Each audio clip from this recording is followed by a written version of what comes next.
지난주에 기독교를 박해하는 사람 사울이 예수 믿는 사람을 수도 없이 비박하면서 예수 믿는 스데반을 죽는 일에도 동참하게 됐던 사람이 결국은 예수 믿는 사람으로 변화되는 역사에 대해서 말씀을 드리면서 어떤 사람이든지 예수 믿는 사람을 자꾸 만나면 예수 믿는 사람이 되어진다고 말씀을 드렸습니다.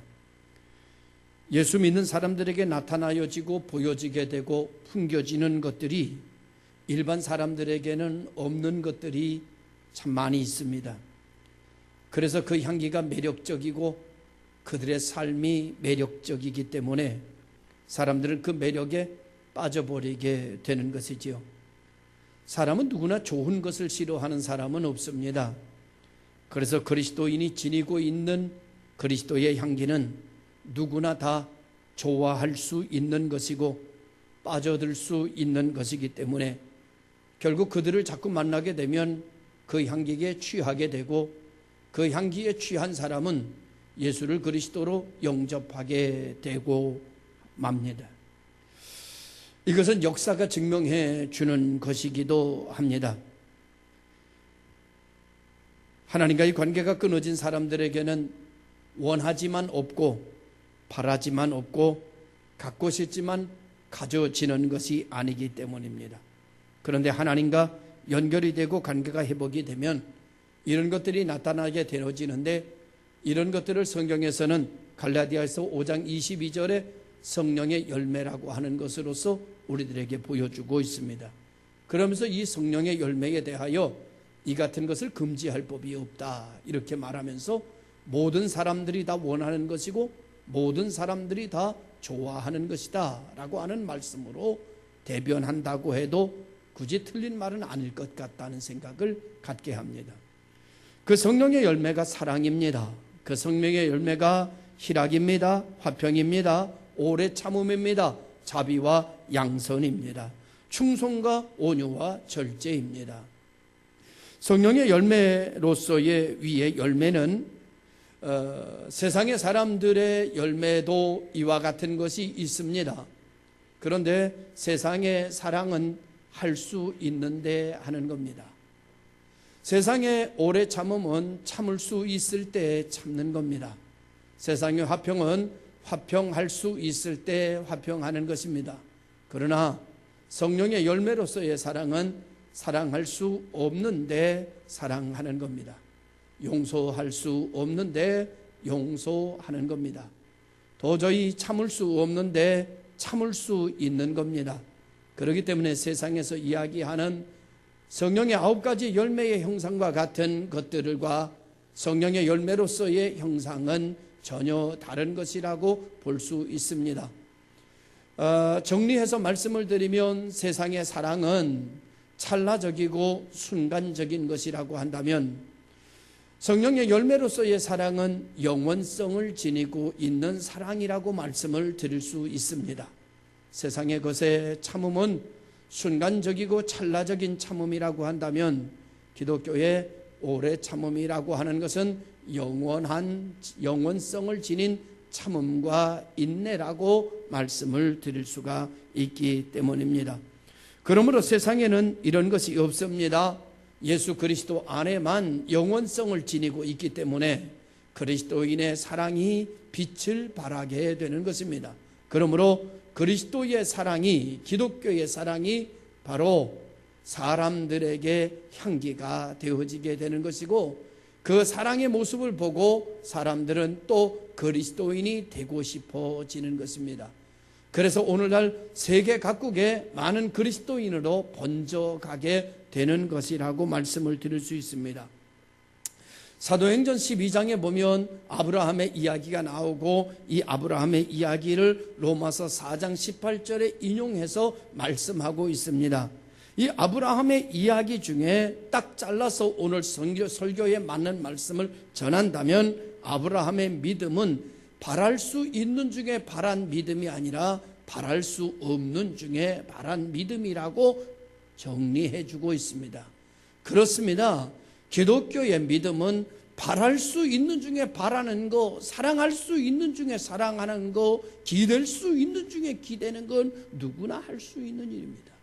그런데 기독교의 사랑은, 기독교의 믿음은 바랄 수 없는 중에 바랄 수 있는 것입니다. 기댈 수 없는 중에 기댈 수 있는 겁니다. 그래서 세상에 없는 능력입니다. 그래서 하나님께서는 아브라함의 믿음을 귀하게 여기셨고 그 믿음대로 축복하셔서 그가 세상에 거부가 되고 믿음의 아비가 될 수 있도록 만들어 주신 것을 성경은 우리에게 말해주고 있습니다. 오늘도 우리가 갖는 믿음은 바랄 수 없는 중에 바라는 믿음일 수 있어야 합니다. 오늘 우리가 사랑하는 그 사랑은 사랑할 수 있는데 사랑하는 것이 아니라 사랑할 수 없는데 사랑하는 사랑이어야 합니다. 오늘 우리가 용서하는 것은 용서할 수 있어서 용서하는 것이 아니라 용서할 수 없는데 용서해 주는 것입니다. 이렇게 되는 것은, 놀라운 것은 이렇게 되려고 하면 나는 없고 예수가 있어야 합니다. 예수가 없고 내가 있는 가운데는 용서할 수 없는데 용서할 수 없고 바랄 수 없는 중에 바랄 수 있게 될 수가 없기 때문입니다. 그런데 내가 죽고 예수가 살면 사랑할 수 없는데 사랑하게 되고 기다릴 수 없는데 기다릴 수 있는 사람들이 되어지게 되는 것입니다. 그래서 세상은 그리스도인들을 보면서 신기한 사람들이다 라고 호칭을 붙이게 됐고, 그런 사람들을 일컬어 그리스도인이다 라는 이름을 붙여서 부르게 된 것입니다. 당신과 내가 그리스도인이다 라고 하는 호칭이 붙었다는 것은 내가 사는 것이 아니라 내 안에 그리스도가 살아감으로 말미암아 나를 만나는 사람이 그리스도인이 된다는 것을 전제하고 있는 것이기도 하다는 것입니다. 이것이 그리스도인의 매력입니다. 그리스도인은 언제 어디서나 다른 사람들과 싸우지 않습니다. 그리스도인은 전쟁을 거부합니다. 기독교는 전쟁하지 않습니다. 천주교는 전쟁도 불사하지만 기독교는 전쟁을 하지 않습니다. 왜냐고 하면 기독교는 다른 사람과 싸우는데 평화가 있다고 생각하지 않기 때문입니다. 기독교는 다른 사람과 싸우는 종교가 아니라 기독교는 자기 자신과 싸우는 종교이기 때문입니다. 기독교는 다른 사람과 다투지 않습니다. 자기 자신과 다투며 자기 자신과 싸움을 시작하는 존재가 기독교인이기 때문입니다. 그러므로 그리스도인이 있는 곳에는 평화가 있고 그리스도인이 있는 곳에는 은혜가 있습니다. 왜냐고 하면 자기와 싸울 줄 아는 사람들이기 때문입니다. 하나님께서 그들과 함께 하시고 그들을 통치하시게 되기 때문입니다. 인생은 다른 사람과 싸우면서부터 문제가 시작이 됩니다. 인생은 다른 사람과 싸우기를 시작하면 망하게 됩니다. 시험 들었다는 얘기를 곧잘 듣게 됩니다. 근데 시험 들었다는 얘기는 뭔가 하면은요, 다른 사람과 싸웠다는 말입니다. 다른 사람이 대상이 됐다는 말입니다. 자기 자신과 인생을 싸우는 사람은 시험 들지 않습니다. 모든 사람이 자기 자신에게 시험 들지 않기 때문입니다. 그러므로 기독교는, 신앙생활은 다른 사람이 대상이 되는 것이 아니라 자기 자신이 대상이 되고 하나님의 말씀으로 자기 자신을 뛰어넘는 것이 신앙생활이다, 이렇게 정의할 수 있기 때문입니다. 인생이 다른 사람들이 대상이 되어 다른 사람과 관계가 맺어지며 싸움이 시작되면 그도 망하고 나도 망한다고 말합니다. 갈라디아에 있어서 피차 물고 뜯으면 망한다, 이렇게 말씀해주고 있기 때문입니다. 그것을 역사 속에서 실현된 역사가 있습니다. 그게 출애굽기입니다. 이스라엘 민족이 하나님의 은혜 가운데 애굽이라고 하는 곳에서 출애굽을 당합니다. 그리고 잘 출애굽해서 광야에 와서는 광야에서 모두 다 망합니다. 망하지 않은 사람 딱 두 사람 있습니다. 여호수아와 갈렙입니다. 그들이 광야에 나와서 왜 망하는가 하면 그들이 광야에 나와서 하나님의 말씀을 붙들고 자기와 싸워 자기를 이겼어야 하는데 그들은 자기와 싸움을 하기보다는 다른 사람의 대상과 싸움을 시작합니다. 어떤 때는 지도자와 싸우고 어떤 때는 천부장과 싸우고 어떤 때는 백부장과 싸우고 어떤 때는 십부장과 싸웁니다. 어떤 때는 그렇게만 싸우는 게 아닙니다. 어떤 때는 이웃과 싸우고 어떤 때는 앞에 있는 사람과 싸우고 어떤 때는 뒤에 있는 사람과 싸웁니다. 어떤 사람은 옆에 있는 사람과 싸웁니다. 그들의 싸움의 온통 싸움은 자기 자신과의 싸움이 아니라 대상과의 싸움이 일어났을 때 그들은 하나도 가나안 땅에 들어가지 못했습니다. 자, 이 애굽이라고 하는 곳은 성경에서 세상을 가리키는 것이고 그리고 출애굽해서 광야라고 하는 것은 교회를 상징하는 것입니다. 사람이 어디서 망하는가 하면 죄 가운데서 구원받고 구원받은 교회 안에서 망합니다. 시험 들었다는 말을 자주 듣게 됩니다. 그 사람들은 다 어디서 시험 든가 하면 교회에서 시험 든 겁니다. 왜 교회에서 시험이 듭니까? 자기 자신과의 싸움을 시작하지 아니하고 그들은 모두 다 대상을 가지고 살았기 때문입니다. 그래서 구역장과 싸우고 그리고 장로와 싸우고 그리고 담임 목사와 싸우고 그리고 그것도 부족하면 옆에 사람 앞에 사람과 싸워 그들은 상처를 받습니다. 여러분, 자기 자신과 싸우는 사람은 상처받지 않습니다. 자기 자신과 싸우는 사람은 시험 들지 않습니다. 자기 자신과 싸우면 은혜를 받고 자기 자신과 싸우면 성화가 되고 자기 자신과 싸우면 성숙해지는 역사가 일어나게 됩니다. 무엇을 가지고 싸울 것이냐? 여러분, 구역장 붙들고 싸우는 것 아닙니다. 옆에 있는 사람의 말 가지고 싸우는 거 아닙니다. 하나님의 말씀을 붙들고 하나님의 뜻을 붙들고 자기와 싸우는 겁니다. 그러면 사는 역사가 나타납니다. 새로운 세계가 열려집니다. 지금까지 보지 못했던 능력을 받게 됩니다. 교회는 자기와 싸우는 장소입니다. 다른 사람과 싸우기를 시작하면 광야에서 모든 사람이 다 광야에서 망한 것처럼 피차 물고 뜯으면 망합니다. 싸우면 망합니다. 싸우면 절대 흥할 수가 없습니다. 앞에 사람과 싸우든 뒤에 사람과 싸우든 그 사람이 나에게 잘못했든 잘했든 아무튼 대상을 놓고 싸우면 망합니다. 당신이 의로워도 망합니다. 싸움은 하나님의 말씀을 붙들고 나랑 싸우는 겁니다. 자기와 싸워 자기를 이기는 겁니다. 이것이 신앙생활입니다.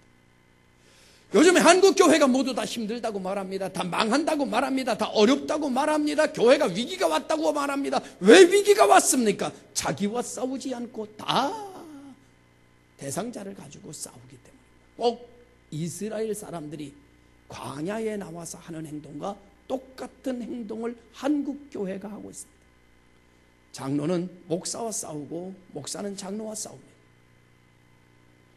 모두는 다 담임 목사에게 시험 들었다고 그러고 담임 목사는 교인들이 불편하다고 말합니다. 모두가 다 이렇게 싸우고 있습니다. 근사하게 앉아 있는 것 같지만 속은 다 대상과 싸우고 있습니다. 오늘의 싸움은 휴전하십시오. 당신의 마음속에 미움과 증오 그리고 싸우던 대상을 겪었던 그 모든 것은 이제 끝내십시오. 그리고 이제 자기 자신과 싸움을 시작하십시오. 그러면 당신의 신앙에 생수의 강이 솟아나게 될 것입니다. 당신에게 지금까지 맛보지 못했던 영생수를 맛보는 역사가 일어나게 될 것이기 때문입니다. 자기 자신과 싸웠던 여호수아와 갈렙은 천국 들어갔습니다. 자기 자신과 싸우지 아니하고 다른 사람과 싸웠고 다른 사람의 미움을 붙들고 살았던 사람들은 다 망했습니다.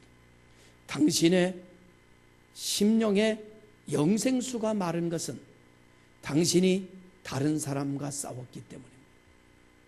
당신의 심령의 영생의 생수가 솟아나게 하려면 이제 당신은 당신과 싸움을 시작해야 됩니다. 하나님의 말씀을 붙들고 스스로 몸부림치는 성도들이 되실 때 하나님의 은혜가 놀랍게 여러분에게 넘쳐 흐르는 역사가 일어나게 될 것이기 때문입니다. 오늘 본문도 이와 같은 말씀의 예로 주어지고 있는 말씀입니다. 하나님의 사람 아나니아가 있습니다. 주님이 그 아나니아를 만나십니다. 하나님을 잘 섬기는 아나니아는 아주 훌륭한 분입니다. 주의 일을 아주 열심히 하는 충성스러운 일꾼입니다. 주님이 다메섹에 살고 있는 이 아나니아에게 찾아가셔서 이때에 때마다 하나님이 사건마다 하나님이 찾아가는 사람이 있습니다. 그 사람은 충성스러운 사람입니다. 그 사람은 헌신스러운 사람입니다. 지금까지 내가 신앙생활을 30년 40년 하는데 어떤 교회의 때에 어떤 사명을 감당해야 하는 때에 하나님이 나를 찾아오신 적이 있으신가요? 그 교회가 위기의 때에 어떤 사건의 때에 어떤 하나님의 일을 해야 하는 때에 하나님이 나를 찾아오신 적이 있나? 생각해 보십시오. 하나님은 어떤 역사를 만들 때 어떤 기로에 섰을 때 하나님은 사람을 찾아가십니다. 그 사람을 찾아가실 때 하나님은 언제나 충성스러운 사람을 찾아가십니다. 신실한 사람을 찾아가십니다. 믿을 만한 사람을 찾아가십니다. 내가 지금까지 신앙생활을 해보면서 하나님이 나를 찾아오셔서 하나님의 일을 나에게 부탁하신 적이 있습니까? 신앙생활 20년에, 신앙생활 10년 만에, 신앙생활 5년 만에, 신앙생활 평생 중에 하나님이 나를 찾아오셔서 하나님의 일을 내게 부탁하신 적이 있나? 한번 되돌아 보시기를 바랍니다. 오늘 하나님은 사울이라고 하는 사람을 하나님의 사람으로 기독교의 역사를 만들고 기독교의 구조의 틀을 만들 사람으로 사울을 택하셨는데 그를 변화시켜야겠는데 그를 인쳐야겠는데 이 일을 하는 데 있어서 하나님은 아나니아를 찾아가십니다. 그리고 이 일에 대하여 아나니아에게 부탁하고 있습니다. 네가 좀 해줬으면 좋겠다. 이 말씀을 전하면서 생각합니다. 하나님이 나에게 찾아오셔서 하나님의 일을 부탁하신 적은 있는가? 하나님이 하나님의 일을 나에게 부탁하실 때 나는 아멘 하고 아나니아처럼 순종한 적은 있는가?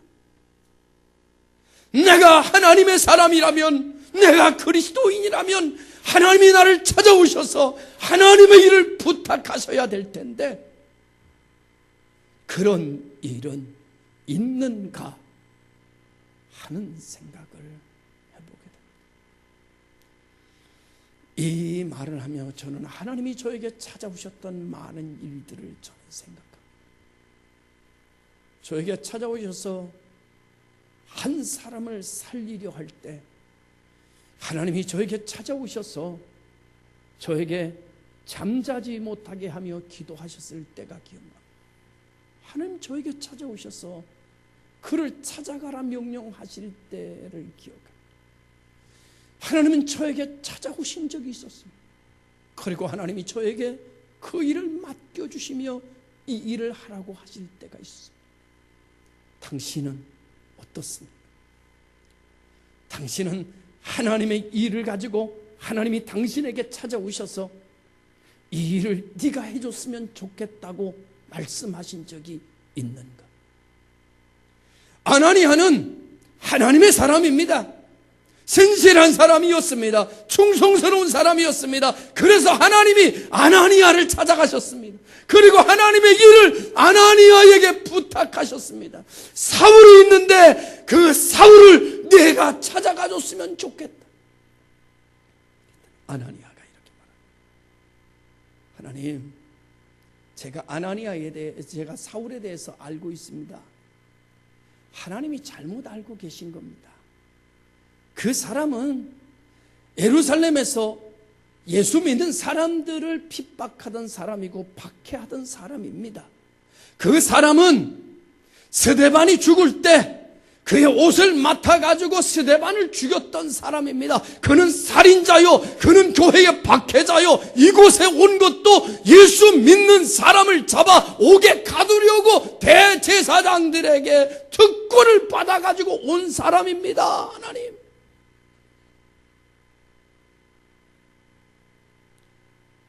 이 말의 한마디 저 같으면 하나님이 틀렸습니다.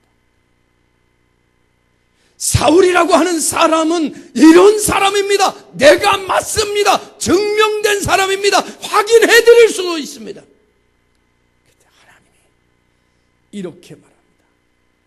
가라. 이 말에 대해서 아무런 옳다 그르다 말해. 가라. 이 사람은 내가 택한 그릇이다. 이유가 없어요. 하나님의 말씀에 이렇게 말합니다. 가라! 이 사람은 내가 택한 백성이야. 아나니아는 그 말에 정면으로 주님의 생각과 자기가 알고 있는 정보와 상식과 정면으로 부딪혔습니다. 이것이 아나니아의 고민이었습니다. 하나님은 가라 하시고 내가 알고 있는 상식과 내가 알고 있는 판단은 가서는 안 되는 것입니다. 대부분의 많은 사람은 이렇게 두 가지가 부딪히게 되면 하나님 자기의 생각으로 하나님의 말씀을 이깁니다. 그리고 자기의 상식과 자기의 정보를 따라 살아갑니다. 그런데 오늘 본문의 아나니아는 하나님의 말씀으로 자기 상식을 이깁니다. 하나님의 말씀으로 자기가 알고 있는 정보를 이깁니다. 이것이 신앙입니다. 이것이 신앙생활입니다. 하나님이 나를 찾아오셨을 때, 그리고 내게 부탁하실 때, 내 상식과 내 환경과 내 여건이 그것을 따를 수 없을 때, 그때 믿음으로 하나님의 말씀으로 하나님의 명령으로 내 고민을 이기고 나를 이기고 하나님의 말씀대로 움직이는 것이 신앙생활입니다. 신앙생활이에요. 아나니아는 하나님의 말씀으로 자기를 이겼습니다. 자기의 고민을 이겼습니다. 그리고 사울에게 갔습니다. 그리고 그는 사울을 만나게 됩니다. 신앙은 싸움이 없는 신앙은 없습니다. 항상 신앙은 싸움을 걸어옵니다. 그리고 하나님의 말씀으로 자기를 쳐서 복종시켰던 사람이 사울입니다. 자기를 죽였다고 표현했던 사람이 사울입니다. 사울이 아니라 변화된 바울입니다. 내가 하나님을 믿는다라고 하는 말은 영어로 이렇게 됩니다. I believe in God입니다. 여기에서 believe와 God 사이에 보통 전치사 in이라고 하는 걸 썼는데, 이 in이라고 하는 말이 헬라어로 보면은 into라고 하는 전치사를 사용했습니다. 이 말은 무슨 말인가 하면은 이런 말이 된다고 합니다. 믿음이라는 것은 새로운 세계에 나를 던진다는 뜻입니다. 내가 알고 있는 상식, 내가 알고 있는 기준이 아닌 하나님이 이야기하는 새로운 세계에다 나를 맡긴다, 나를 던진다 라고 하는 뜻이라고 그럽니다. 내가 주체가 되는 삶이 아니라 하나님이 주체가 되는 삶으로 들어간다. 이것이 하나님을 믿는다라는 말입니다. 그러니까 지금까지 살아온 우리의 삶을 보면 하나님을 안 믿는 것이 많은 거죠. 하나님이 주체 속으로 내가 들어간다는 게 믿는다라는 것이면 지금까지 나는 하나님이 내 삶의 주체가 되지 아니하고 언제나 내 스스로가 주체가 되어 살아갔다면 하나님을 안 믿은 거죠. 그래서 우리 인생은 주체와 객체라는 이분법적인 도식이 아니라 내가 그분 안에 들어가고 그분이 내 안에 들어오는 새로운 삶의 영역이 만들어지는 것, 이것이 신앙생활이다. 이렇게 말씀드리면서 주님은 이렇게 말하는 겁니다. 나는 너이고 너는 나다. 이것이 드라마에서 너 내 안에 있어 라는 말로 유명해졌지요. 성경에 있는 말입니다. 주님이 이렇게 말하는 겁니다. 너는 나이고 나는 너야. 이제 너는 내 이름으로 살아라. 내가 너와 함께 할 것이고 이전에 보지 못하던 네 이름으로 살 때 나타나지 않았던 내 이름으로 살 때 나타나는 역사와 능력을 네가 볼 것이다. 내 이름으로 살면 지금까지의 삶의 변화는 없습니다. 지금까지 내 이름으로 살아서 만들어진 것이니까요.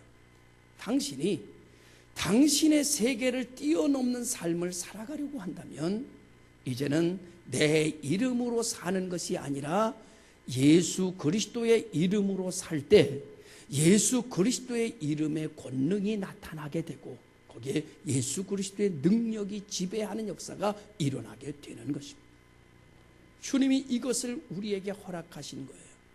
너는 이제 내 이름을 가지고 살아. 너는 나고 나는 너야. 얼마나 감사한지, 얼마나 고마운지.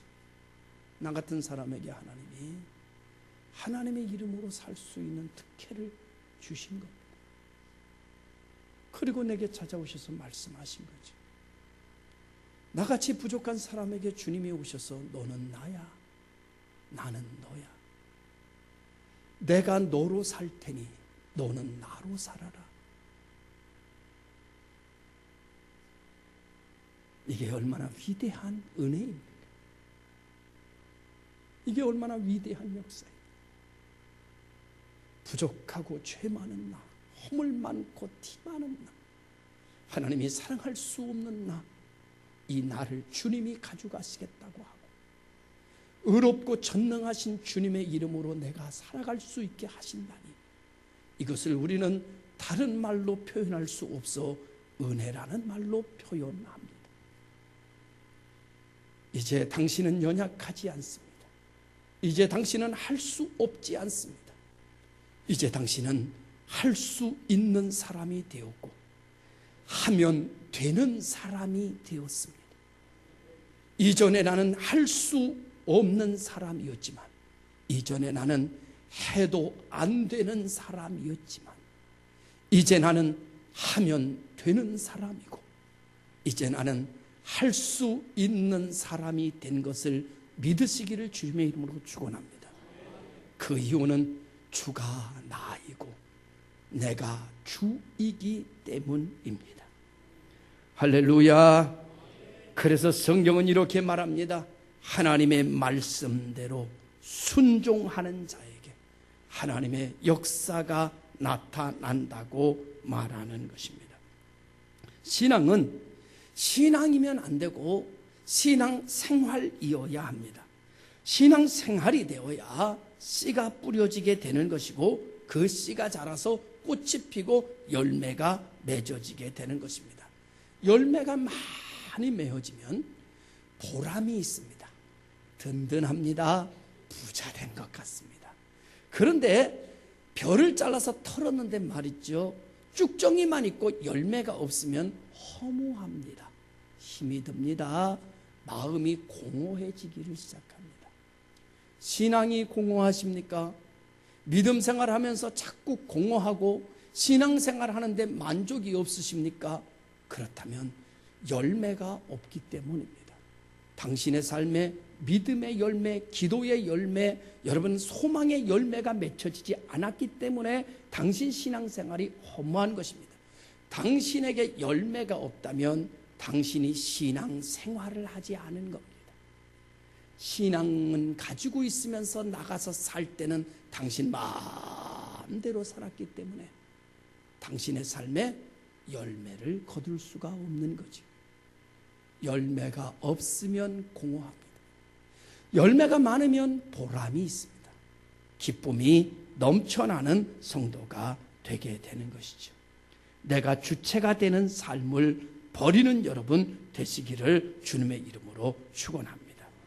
전적으로 하나님의 말씀을 가지고 나를 이기고, 나랑 싸워 나를 이기고, 그리고 하나님이 명령하시는 그 길, 하나님이 말씀하시는 그 길, 하나님이 기록해 놓은 그 길을 내가 걸어가고 나아갈 때 불가능이 가능케 되는 역사를 보게 될 줄로 믿습니다. 아나니아가 갑니다. 그리고 여러분, 아나니아가 사울에게 가서 뭐라고 말하는지 아십니까? 형제여, 이렇게 말합니다. 여러분, 아나니아가 사울을 언제 만났습니까? 만나보기나 했습니까? 아나니아가 알고 있는 사울은 두려운 존재입니다. 아나니아가 알고 있는 사울은 살인자입니다. 아나니아가 알고 있는 여러분 사울은 박해자입니다. 기독교인을 핍박하는 자입니다. 하나님의 명령을 따라갔지만 아나니아 마음속에 사울에 대한 두려움과 물음표가 다 해결된 것은 아닐 것입니다. 우리들처럼 말이죠. 하나님의 명령이 가라고 하니까 자기를 이기고 가기는 갔지만, 그리고 기도했지만, 그러나 아나니아는 자기가 가지고 있는 자기 상식, 자기가 가지고 있는 지식, 자기가 가지고 있는 정보를 다 내려놓고 하나님이 쓰시겠다고 하니까 그를 뭐라고 부르는가 하면 형제여라고 부릅니다. 100% 하나님을 신뢰하는 거예요. 100% 하나님을 믿는 거예요. 하나님이 그렇다고 하니까 두려움이 있지만 형제라고 부르는 거예요. 죽인 자지만, 예수 믿는 사람을 죽인 자지만, 스데반을 살인한 자지만 형제여 부르는 겁니다. 왜? 하나님이 쓰시겠다니까, 하나님이 택했다니까, 하나님이 그를 변화시켰다니까 믿는 겁니다. 하나님의 말씀을 믿는 거예요. 믿으시기를 주님의 이름으로 축원합니다. 그리고 그를 위하여 기도하는 겁니다. 형제여, 네가 다메섹에서 너를 부르셨던 그분이 나를 너에게 보내요 너를 보게 하신다라고 안수하며 기도해 준 것입니다. 하나님의 말씀을 가지고 갈등 속에서, 고민 속에서 자기를 말씀으로 이기고, 이긴 것에 끝나는 것이 아니라 그걸 순종해서 가서 하나님의 말씀대로 행하였더니 그렇게 완악한 사람이 변화되어지고 순한 양처럼 되어지고 그 눈에 비늘 같은 것이 벗겨지는 기적을 아나니아는 보게 된 것입니다. 여러분, 말씀대로 행하면 사람이 변화되는 것을 보게 됩니다. 기적이 나타나는 것을 보게 됩니다. 안전병이가 일어나는 것을 보게 됩니다. 눈먼 자가 눈이 띄어지는 것을 보게 됩니다. 할렐루야. 하나님의 말씀이 살아있고 하나님의 말씀이 운동력 있고 하나님의 사람이 바로 교훈하는 것을 당신이 보게 됩니다. 물이 포도주가 되는 것을 아는 사람은 물도운 하인만 아는 거죠. 하나님의 말씀에 순종하는 자에게 하나님께서는 보게 하시고, 하나님은 느끼게 하시고, 하나님은 그 파도라마 속에 역사의 주인공을 만들어 주시게 되는 겁니다. 두려웠을 것입니다. 눈에 비늘 같은 것이 벗겨지면서 드디어 사울이 아나니아를 쳐다보고 알게 됩니다. 보게 됩니다. 두려웠습니다. 그의 눈빛이 어떻게 될 것인가, 과연 어떤 현상이 일어날 것인가, 겁도 났을 것입니다. 그런데 말이죠, 사울이라고 하는 사람이 일어나서 뭐라고 말하는가 하면 세례를 받겠답니다. 세례를 받겠답니다. 아나니아는 그때서 안심했을 것입니다. 아나니아는 하나님이 역사하는 것을 보게 된 것입니다. 이야, 정말 하나님의 말씀대로구나, 하나님의 뜻대로구나, 하나님이 명령하는 대로 이루어지는구나. 아나니아는 거기서 고백할 수 있는 사람이 되어졌을 것입니다. 오늘 하나님은 이 고백이 전도자를 찾아간 여러분의 현장에서 나타나기를 원하고 계십니다. 할렐루야. 그 사람이 변화되는 것을 보게 될 것입니다. 저는 지난주에 자동차 검사를 맡으러 갔습니다. 검사를 맡으러 갔더니 검사장에 아가씨가 있더라고요. 아가씨는 아니고 아줌마죠. 아줌마가 있더라고요. 제가 모든 것을 다 내면서 서류를 다 해서 주길래 제가 이렇게 물었습니다. 교회 다니시나요? 교회 안 다닙니다. 교회를 한 번도 안 나가보셨나요? 옛날에 살 때 거기 언니랑 같이 교회를 다녔는데 여기 이사 와가지고 교회를 안 다니고 있습니다. 그러시군요. 교회 다니면 좋습니다. 교회 다니면 놀라운 일들이 일어납니다. 여기 교도소 앞에 KT라고 하는 곳 아시죠? 그 뒤에 복 있는 교회라고 있는데 거기 좋습니다. 가보니까 아주 시설도 잘 돼 있고 깨끗하고 성도들도 참 친절하고 무엇보다도 좋은 거는 목사님 말씀이 끝내줍니다. 복 있는 교회로 오시죠? 거기 다니세요? 그러더라고요. 제가 거기 다닙니다. 제가 그 교회 다니는데 그 교회에 꼭 오시기 바랍니다. 믿음 생활 하시고 살면 참 유익한 것이 너무나 많습니다. 아시겠지만 제가 조만간에 조그만 선물 하나 들고 찾아오겠습니다. 꼭 예수 믿고 사십시오 라고 말하고 헤어졌습니다. 제가 이제 이번 주에는 예수 믿으세요 라고 하는 패드를 가지고 그를 찾아갈 것입니다. 그리고 다시 복 있는 교회와 예수를 소개할 것입니다. 그리고 그 교회 목사님이 설교를 잘한다고 얘기할 것입니다. 사랑하는 성도는 하나님은 일하실 거라고 믿습니다. 여러분을 통해서 하나님은 오늘도 일하기를 원하고 계십니다. 하나님이 하나님의 뜻을 이루려고 할 때 하나님이 찾아올 수 있는 사람의 신앙생활이 됐으면 좋겠습니다. 하나님이 어떤 일을 하려고 하실 때 하나님이 나를 찾아오셔서 나를 위하여 죽으신 그 주님이 나를 찾아오셔서 주님이 그 일을 나에게 맡겨주시고 부탁해 주셨으면 좋겠습니다.